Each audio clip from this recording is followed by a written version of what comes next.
तूबू इलल्लाह जमीअन, अगर कोई नाजायज पेशा से वाबस्ता है फौरी तौर पर उसको तर्क करना जो है ना वो वाजिब है।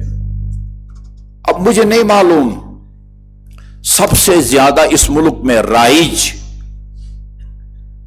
यानी हराम कमाई का जरिया कौन सा है? आप मुझसे बेहतर जानते हैं, इस मुआशरे के अंदर हम सब रह रहे हैं। सूद ज्यादा राइज है, रिश्वत ज्यादा राइज है, ये नाच गाना ये जरिया ज्यादा वो है, मिलावट ज्यादा राइज है, एक से एक बढ़ के है, एक से एक बढ़ के है। मेरे ख्याल में ये दो जो है ना वो बहुत ज्यादा हैं, सूद और रिश्वत। इन दोनों का भी आप मुकाबला करवा सकते हैं। मेरे ख्याल में सूद से भी ज्यादा इस मुल्क में रिश्वत जो है ना वो राइज है। ये तो दो के पहाड़े की तरह आप सबको ये हदीस रसूल सल्लल्लाहु अलैहि वसल्लम याद है, अर्राशी वल मुर्तशी किलाहुमा फिन्नार। रिश्वत लेने वाला भी जहन्नम में जाएगा, रिश्वत देने वाला भी जहन्नम में जाएगा। रिश्वत एक काम जो आपकी शरई जिम्मेदारी है, कानूनी जिम्मेदारी है, थाने में किसी प्राइवेट इदारे में, दफ्तर में, सरकारी इदारे में, अस्पताल में जो काम आपकी ड्यूटी में शामिल है, आपके फर्ज मनसबी में शामिल है, उस काम का हुकूमत आपको मुआवजा देती है, आपको तनख्वाह देती है, या वो प्राइवेट इदारा वो आपको तनख्वाह देती है। एक आदमी का ये काम जो रूटीन में होने वाला है और रूटीन में करने के इवज में आप सरकार से या प्राइवेट इदारे से तनख्वाह लेते हैं, ये काम करके लोगों से पैसे मांगे और पैसे खाएं, जो तकरीबन हर दफ्तर में हो रहा है। एक आदमी को बेचारे को अपनी तनख्वाह उस वक्त तक नहीं मिलती जब तक आप कर कोई रिश्वत नहीं देंगे। फारसी में जहरमार कहते हैं उसको, जहरमार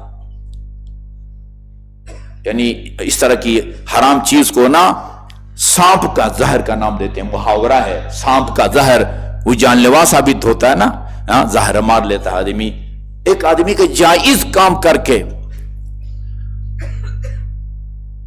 बाज़ औक़ात लेने वाला भी गुनाहगार होता है, देने वाला भी गुनाहगार होता है। बाज़ औक़ात लेने वाला गुनाहगार होता है, देने वाला गुनाहगार नहीं होता। आपका एक जायज काम है, दफ्तर में आपका जायज काम है, अस्पताल में जायज काम है, थाने में जायज काम है, अदालत में जायज काम है, पटवार खाने में आपका जायज काम है।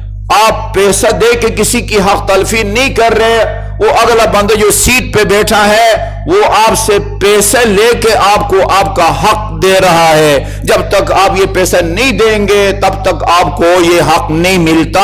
ऐसी सूरत में आपके लिए पैसा दे के अपना हक लेना जायज है, उसके लिए लेना जायज नहीं है, हराम है। और अगर दोनों मिलके किसी की हक तलफी कर रहे हैं, दोनों अर्राशी वल मुर्तशी किलाहुमा बिन्नार, ये उस सूरत को शामिल हो जाएगा। लेकिन जहां आपका एक मुसल्लम हक है, आप मस्जिद बनवाना चाहते हैं, आप इमाम बारगाह बनवाना चाहते हैं, जाती मकान बनवाना चाहते हैं, अस्पताल बनवाना चाहते हैं, नक्शा पास नहीं होता, वो कहते हैं कि 10,000 रुपया हम लेंगे, तब जो है ना वो या नहीं पास करके देंगे, या जो काम हफ्ता या उससे भी कम दिनों में होने वाला है साल लगाएंगे, उससे भी ज्यादा लगाएंगे। ये अभी मैं ये इधर मस्जिद अल हुज्जत, मस्जिद अल हुसैन है FL1 मरकज में, हमारी एक मस्जिद है, वहां जुम्मा भी होता है। नक्शा पास कराने में 1 साल से ज्यादा लग गया। जो साहब एक शहीद साहब पीछे लगे हुए थे, उन्होंने कहा वो मुतल्लका बंदे से कि हमने गलती ये की कि आपके पास आ गए और हमने कानूनी तौर पर काम करने की कोशिश की, इसलिए हम आपके सामने जलील हो रहे हैं। अगर दूसरों की तरह बगैर किसी इजाजत के फुटपाथ पर या पार्क के अंदर शुरू कर देते तो हम इस तरह जलील। यहां नाजायज काम करने वाला मुअज़्ज़ज़ है, जायज तरीके से काम करने वाला जलील और खार होता है। कभी देने वाला लेने वाला दोनों गुनाह के मुर्तकिब होते हैं, दोनों को रसूल अकरम सल्लल्लाहु अलैहि वसल्लम गुनाहगार कहा है। और कभी लेने वाला गुनाहगार है लेकिन देने वाला, वो मुझे मेरी तनख्वाह नहीं मिलती है, मेरा नक्शा पास नहीं होता, थाने में मेरा जायज काम नहीं होता, अदालत में मेरा जायज काम नहीं होता, पटवा खाने में मेरा जायज काम नहीं होता जब तक उसको जहर मार न दूं। अब उसका जो भी आप नाम रखते हैं, हदिया रखते हैं, नियात रखते हैं, ये ऐसे ही वो दिल बहलाने वाली बातें होती हैं। हाँ, वरना मैं मजबूर हूं कि ये अपना हक लेने के लिए कुछ न कुछ। आप मुल्क से आ रहे हैं, अमेरिका से बाहर से आ रहे हैं, किसी मुल्क से आ रहे हैं, यूके से आ रहे हैं, यूएसए से आ रहे हैं, अरब ममालिक से आ रहे हैं, एक चीज लेके आते हैं आप, वो ममनू नहीं है। ना शराब लेके आ रहे हैं, ना कोई मुनशियात कोई नाम की चीज ला रहे हैं, एक कानूनी चीज लेके आ रहे हैं। वो कस्टम वाले आपसे पकड़ के कहते हैं कि भाई वो इतना पैसा दो तो हम छोड़ेंगे, वरना हम नहीं छोड़ते। वो देखे अपनी वो चीज, अपनी हलाल कमाई से खरीदी हुई चीज जिसका एक मुसलमान मालिक बन सकता है, ठीक है जी, और खामखा में आपको तंग करने के लिए वो आपको रोकते हैं। ये पैसे देके अपना आप हक ले लें, ये नाजायज नहीं है। लेकिन यहां इस मुल्क में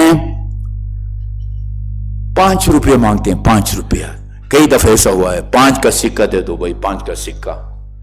मैं महकमों का नाम नहीं लूंगा तकरीबन, क्योंकि हमारे सामीईन में, नमाजियों में हर महकमे के लोग होते हैं, हो सकता है ये पाक और पाकीज़ा हो, लेकिन बहरहाल हमारे कुछ महकमे बदनाम हैं। 5-5 रुपया जो है ना वो रिश्वत मांगते हैं, वरना खड़े रहें जी आप लाइन में, खामखा में ये चेक कराओ, वो चेक कराओ।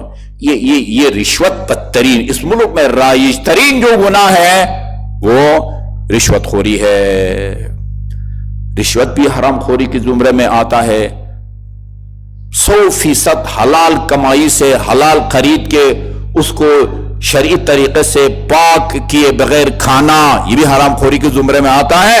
और उसके बहुत सारे नुकसान आपको बताए, जहां पर हराम खोरी बजात खुद एक गुनाह है जिसकी वजह से खुदा इंसान को सजा दे सकता है। तौबा करके अगर आपको न बख्शवाए, वहां उसके और नुकसानात भी हैं, और जो है ना उसके मनफी असरात हैं। उनमें से एक असर सादिक आलम मोहम्मद अलैहिस्सलाम के फरमान की रोशनी में मैंने आपको बताया था कि बंदे की वो दुआ कबूल नहीं होती अगर वो हराम लुक़मा हलक से उतारेगा। मन अराद अन युस्तजाब दावतहु फलयुतिब मकसबहु व मतअमह। जो शख्स ये चाहता है कि मेरी दुआ कबूल हो, वो हलाल जरिए से कमाए, और जो हलाल जरिए से कमा के लाता है उसको पाक करके खाए। नापाक खाएगा तो उसकी दुआ कबूल नहीं होगी। अल्लाह ताला सबसे पहले मरहले में हराम चीजों को समझने की हमें तौफीक अता फरमाए।